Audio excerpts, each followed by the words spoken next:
Bismillahirrahmanirrahim. Assalamualaikum warahmatullahi wabarakatuh. Perkenalkan, nama saya Yulindah dengan NIM 201190058. Di sini saya dari jurusan Pendidikan Agama Islam Fakultas Tarbiyah dan Keguruan. Saya dari kelas PAI 5B.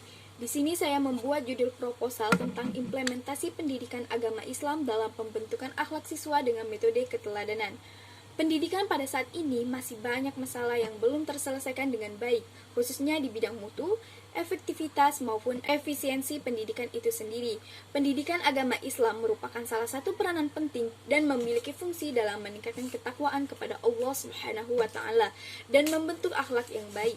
Maka dari itu, pendidikan agama Islam adanya upaya untuk membentuk siswa menjadi seorang muslim yang baik, dapat menjalankan kewajiban secara benar. Pendidikan merupakan suatu upaya yang sengaja dan terarah untuk memanusiakan manusia. Melalui proses pendidikan, manusia dapat tumbuh dan berkembang secara wajar dan sempurna sehingga ia dapat melaksanakan tugasnya. Pendidikan juga suatu hal yang tidak dapat dipisahkan dalam kehidupan manusia, karena dengan pendidikan manusia dapat mengembangkan potensi yang ada pada dirinya. Dalam ajaran agama Islam terdapat perintah untuk mengajarkan pendidikan agama, sehingga orang tua, keluarga, dan lingkungan sebagai penentu utama pendidikan yang seharusnya dapat memilih pendidikan yang terbaik untuk anaknya, baik itu dari segi pendidikan agama maupun umum. Jadi, dapat kita pahami bahwasanya implementasi pendidikan agama Islam yaitu untuk membentuk manusia-manusia muslim yang berkualitas, yang bukan hanya menguasai pelajaran akan tetapi juga budi pekerti yang baik, meningkatkan keimanan kepada Allah Subhanahu wa taala, menghayati dan mengamalkan ajaran agama Islam yang disyariatkan serta memiliki akhlak yang baik.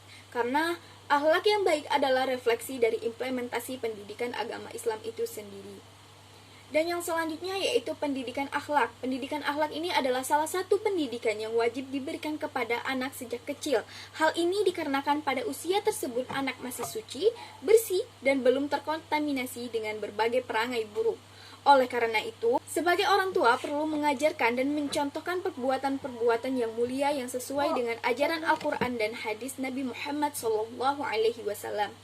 Sebagai seorang guru, pendidikan agama Islam di sekolah sangat penting dalam memberikan perhatian yang lebih maksimal bagi siswa terhadap akhlak, sebab siswa yang mendapatkan nilai bagus dalam pelajaran belum tentu akhlak dan pengamalan dalam kehidupan sehari-harinya itu juga bagus. Dan yang selanjutnya yaitu keteladanan. Keteladanan ini merupakan sebuah metode pendidikan Islam yang sangat efektif yang diterapkan oleh seorang guru dalam proses pendidikan. Karena dengan adanya pendidikan, keteladanan akan mempengaruhi individu pada kebiasaan tingkah laku dan sikapnya.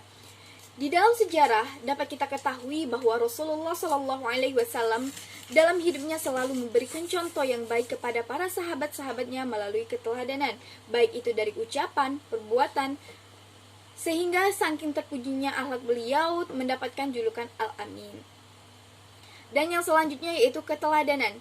Keteladanan yang dicontohkan dari Rasulullah SAW merupakan cikal bakal lahirnya pendekatan atau metode keteladanan dalam pendidikan Islam yang sampai saat ini masih aktual. Metode ini masih masuk wilayah pendidikan formal, informal, maupun non-formal. Selain itu, keteladanan juga ditunjukkan dalam perilaku dan sikap pendidik dan tenaga kependidikan dalam memberikan contoh-contoh tindakan-tindakan yang sebaik sehingga diharapkan menjadi panutan bagi peserta didik untuk mencontohnya. Pendemonstrasian berbagai contoh teladan merupakan langkah awal pembiasaan. Jika pendidik dan tenaga kependidikan yang lain menghendaki agar siswa didik berperilaku dan bersikap sesuai dengan nilai-nilai karakter, maka pendidik dan tenaga kependidikan yang lain adalah orang yang pertama dan harus memberikan contoh bagaimana berperilaku dan sikap sesuai dengan nilai-nilai tersebut. Misalnya berpakaian rapi, datang tepat waktu, bekerja keras, bertutur kata yang sopan, perhatian terhadap peserta didik, jujur, menjaga kebersihan, dan sebagainya.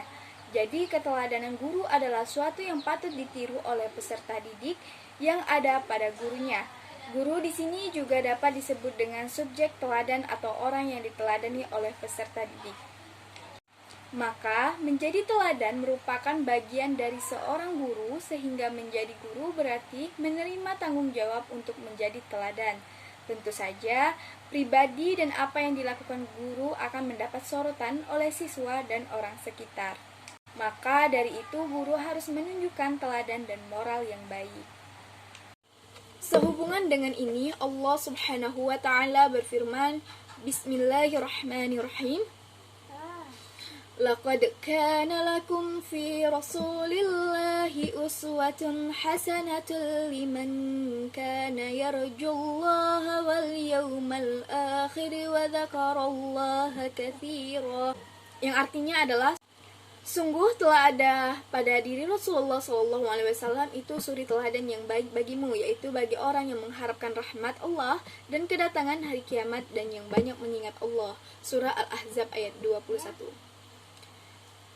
Di SMA N7 Kota Jambi adalah sekolah yang menekankan siswa pada sikap kereligiusan.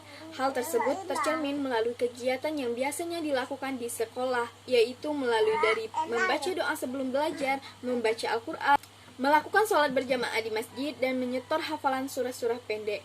Adapun kegiatan spontan misalnya seperti uang infak, Jumat yang berguna untuk bakti sosial, dan dalam hal keteladanan, guru pun mencontohkan hal yang baik seperti datang ke sekolah tepat waktu, sholat berjamaah, berbicara dengan sopan, berbudi luhur, dan berpakaian yang menutup aurat.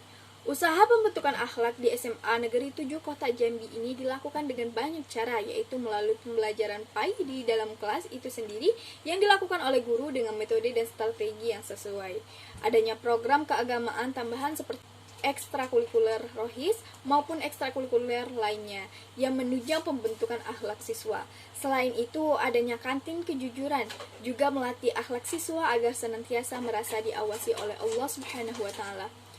Dan melalui hasil interview atau wawancara pada saat prasurvei di lokasi, diperoleh gambaran mengenai kondisi akhlak di SMA Negeri 7 Kota Jambi pada hari Selasa 16 Juli 2021. Ternyata masih banyak terdapat siswa kelas 10 IPS 1 yang melanggar aturan tata tertib sekolah, yang mencerminkan akhlak yang kurang baik seperti berkata yang kurang sopan, tidak memperhatikan pelajaran, berbohong, berkelahi, berpakaian tidak rapi, membolos, serta malas mengikuti sholat berjemaah di masjid.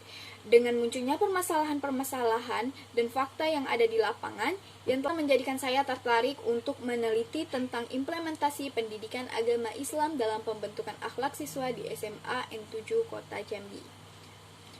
Dan yang selanjutnya yaitu teknik pengumpulan data. Di sini saya menggunakan yang pertama yaitu observasi. Observasi ini merupakan metode pengumpulan data dengan melalui pengamatan dan pencatatan. Dalam penelitian ini, observasi digunakan untuk mengetahui proses pelaksanaan dan aktivitas siswa dan guru dalam pembelajaran dengan menggunakan metode keteladanan. Dan yang kedua yaitu wawancara. Wawancara dalam penelitian ini dilakukan untuk mencari keterangan data tentang sejauh mana implementasi pendidikan agama Islam dalam membentuk akhlak siswa dengan metode keteladanan dan bagaimana hasil setelah penerapannya. Adakah perubahan yang terjadi pada akhlak siswa?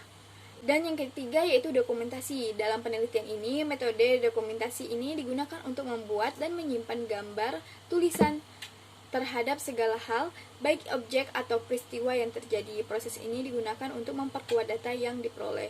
Baiklah, hanya itu yang bisa saya sampaikan. Lebih dan kurangnya mohon dimaafkan. Wassalamualaikum warahmatullahi wabarakatuh.